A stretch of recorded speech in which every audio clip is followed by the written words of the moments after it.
الحمد لله نحمده ونستعينه ونستغفره ونؤمن به ونتوكل عليه ونعوذ بالله من شرور أنفسنا ومن سيئات أعمالنا من يهده الله فلا مضل له ومن يضلله فلا هادي له ونشهد أن لا إله إلا الله وحده لا شريك له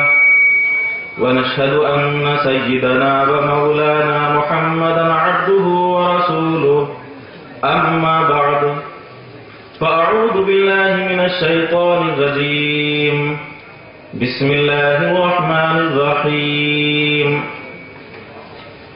يا أيها الذين آمنوا قوا أنفسكم وأهليكم نارا وقودها الناس والحجارة صدق الله العلي العظيم قال النبي صلى الله عليه وسلم ألا كلكم راع وكلكم مسؤول عن رعيته أو كما قال عليه الصلاة والسلام. محترم سامعین کرام اور معزز علماء حضرات، آپ حضرات کے سامنے دینی نسبت پر بیٹھنا ہوا.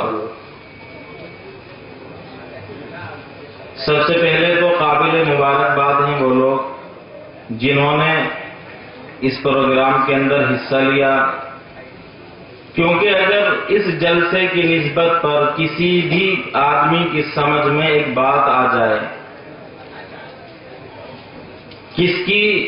کب اور کون سی بات دل کو چھو جائے،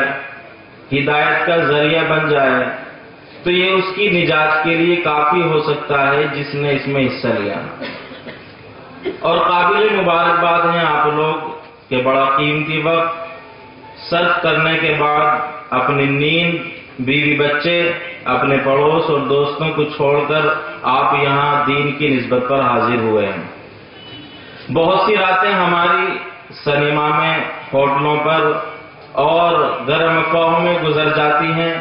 لیکن دینی پروگرام میں بیٹھنا ایک مشکل امر ہو جاتا ہے. تو آپ لوگ قابل مبارکباد ہیں کہ آپ یہاں پر بیٹھے ہوئے ہیں. لیکن اس رات کو کامیاب کرنے کے لیے اگر جلسے میں تاخیر ہو جائے تو سب عزم مصمم کر کے جائیں کہ فجر کی نماز ہماری قضا نہیں ہوگی، ورنہ یہ سارا جلسہ، یہ سارے علماء کا پروگرام، یہاں بیٹھنا، یہاں دین کی بات سننا سنانا، یہ سب بیکار چلا جائے گا.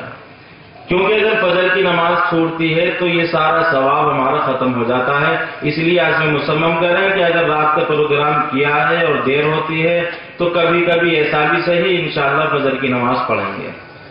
انشاءاللہ. آپ حضرات کے سامنے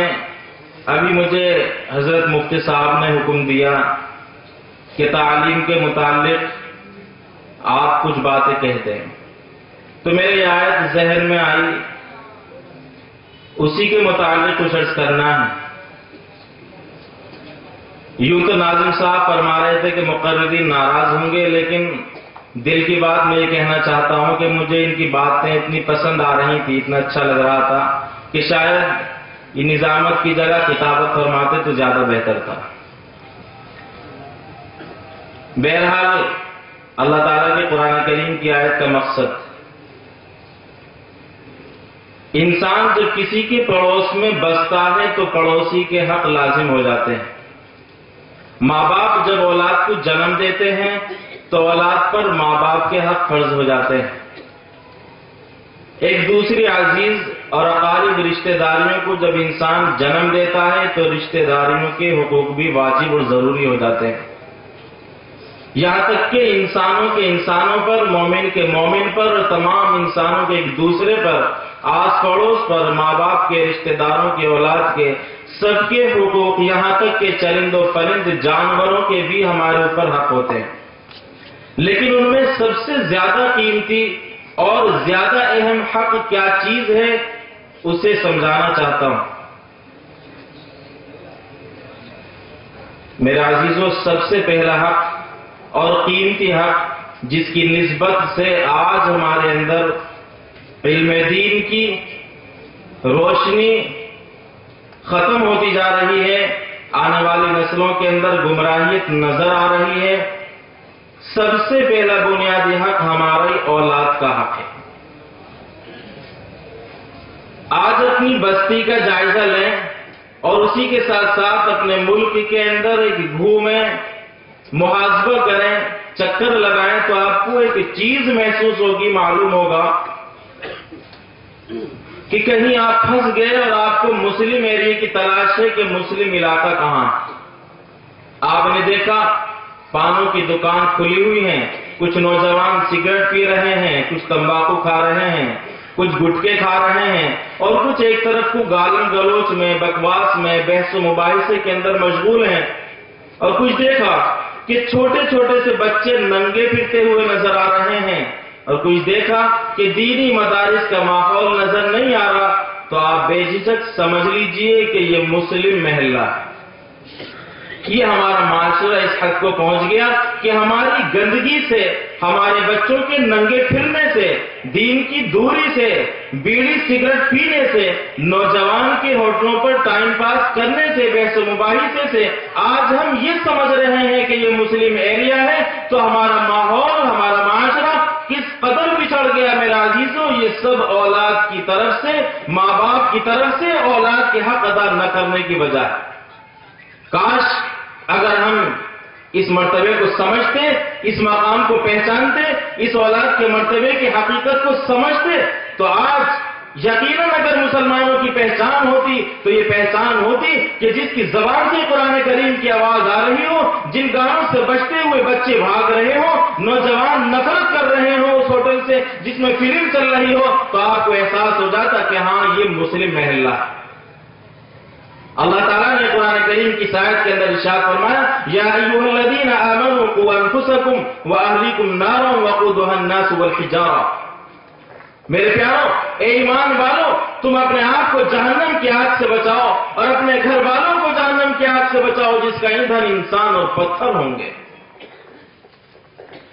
میں یہ کہہ رہا تھا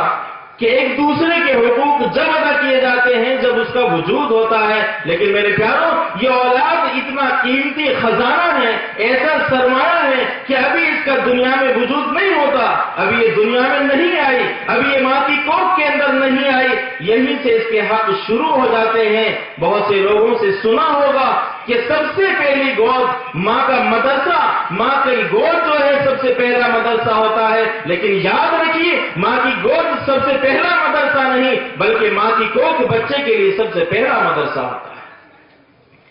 سرکار دو عالم صلی اللہ علیہ وسلم سے پوچھا، یا رسول اللہ، ماں باپ پر اولاد کے کیا حق ہیں؟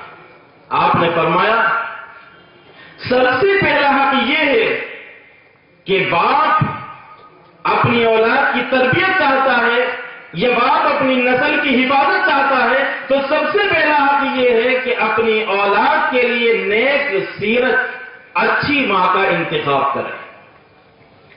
ابھی بچہ نے جنم نہیں لیا، ابھی بچہ دنیا میں نہیں آیا، ابھی بچے نے دنیا کی سانسوں میں، دنیا کی فضاؤں میں ہوا نہیں لی، لیکن آج سرکار دو عالم فرماتے ہیں اس دنیا کی فضا لینے سے پہلے، اس دنیا کی وجود پانے سے پہلے، اس دنیا میں سانس لینے سے پہلے تم اس بچے کی ماں کا اچھا انتظام کرو، یعنی نیک سیرت عورت کا انتخاب کرو، تو یہ تمہاری اولاد کا سب سے پہلا حق ہے۔ ذرا اپنے گریبانوں میں جھانکیں، ذرا غور و فکر کریں، آج اس ماڈرن ماحول کے اندر ہماری پسندیدہ چیز نیم عوریاں، لباس پہننے والی ننگی لڑکیاں، جن کے جسموں سے، جن کے لباسوں سے جسم نظر آتا ہو، جن کے سر کے اوپر دوپٹہ نظر نہ آتا ہو، جن کی چال اور انداز یہودیوں کی طرح نظر آتی ہو، عیسائیوں کی شیوا انہوں نے اپنا رکھا ہو، آج وہ عورتیں، آج وہ فیشن پرست عورتیں، آج وہ فلمیں دیکھنے والی عورتیں آج ہمارے نوجوانوں کو پسند آتی ہیں۔ سرکار دو عالم بخاری شریف کی حدیث میں ارشاد فرماتے ہیں کہ انسان 4 بنیادوں پر نکاح کرتا ہے، حسب نسب کی وجہ سے، جمال کمال کی وجہ سے، خوبصورتی کی وجہ سے اور مال و دولت کی وجہ سے، چوتھی چیز دینداری کی وجہ سے۔ سرکار نے ارشاد فرمایا کہ تم پہلی 3 چیزوں کو چھوڑ کر